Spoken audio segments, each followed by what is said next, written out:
If you're anything like me, you probably wonder, what would I actually perform like at an elite level course, say Worlds? Today, I can actually answer that question and show you how incredibly difficult these courses are and what it truly stresses in your game that you probably don't think about very much in a casual round. Alright, so I was actually able to play the entire course at Worlds, at least the wooded course, and what I found was just so many incredibly tight lines that were incredibly difficult if you get off just a little bit off the tee pad. And we see pros throwing these shots and it looks pretty basic because they have the fundamentals nailed. They don't have any issues with like circle one putts. It seems to be pretty straightforward for them. But for us AMs, every shot is kind of a test of your confidence. There are so many lines that look trivial on camera, but when you're actually in there and having to figure out a creative way to approach a shot, and you have the stress of cameras and everybody watching you, it gets tremendously more intense. But even without that, I was still really struggling to hit a lot of these lines, and it really showed me that every single shot is a test of mental fortitude. And it is very clear by playing this course and actually playing the local Kansas City wide open course, Bad Rock Creek, which is a phenomenal course. I definitely recommend you guys check it out. But OB is everywhere. And if it's not OB, there's wooded sections that make it incredibly natural OB. So if you're not dead straight off the tee pad or don't have the exact line that you're looking for, bad things will occur. And if you're anything like these pros, they do not give it like 80%. They go full power on a lot of these shots.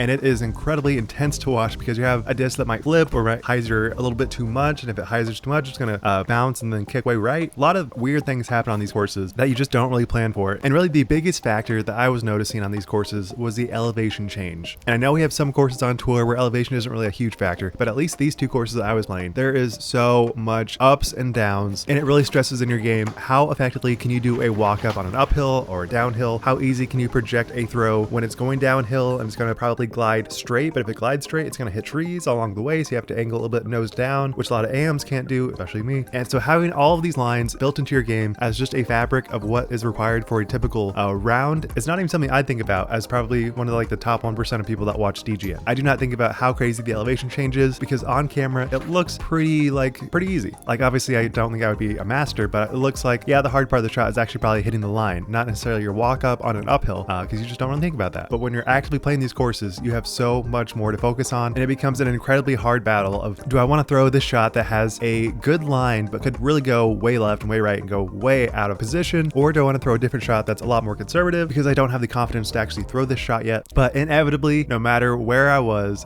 hitting trees left and right. And we see tree hits on tour and we're like, ooh, that probably hurt them a little bit. But if you're an AM playing these courses, it is just what's going to happen. You have no other way to get through these courses because so many lines are just dead straight with a little tiny 10-foot gap. And at least speaking from my experience, a 10-foot gap is probably the hardest thing to hit through, especially when you're trying to throw with good distance. Oh, and another thing is when I was actually trying to throw in the Kansas City Wide Open course, I was quickly noticing that I would have to hit some crazy shots. So I did some over the tree shots and lost my disc, ripped my white stall. And another thing here is that we see pros is effortlessly performing well at these courses, but I do think it is tremendously important to get those practice rounds and figure out what works, what doesn't work. And you might see these players performing really well on round one. You're like, wow, how did they come up with that? And I think it is really important to actually practice the week before the tournament because a lot of these shots you just don't really think about unless you've seen someone else do it or you figured out what works for you. And so I think it is incredibly important, even in the pros who are the top elite, they still really need to nail in what works and what doesn't work on these courses, because even the best of the best still will struggle if they don't have a concrete game plan going into it, because that was what I did and it was just a total nightmare. I think I probably ended up plus 20, 25, and that was even with skipping some holes because it was still a little busy on this course. And while I do think I would do a little bit better at Smugglers on the open course, I still don't think it would be much better because that also has a lot of hard OB lines that I'm sure I would hit again and again. And one last thing I wanted to point out is that birdies feel like they're so gettable on tour. Like you watch them and you're like, oh yeah, I could totally hit that. I think birdies, at least on these courses, for anybody that's below 980 rated, are incredibly impressive because all of these shots require so much elite distance and accuracy that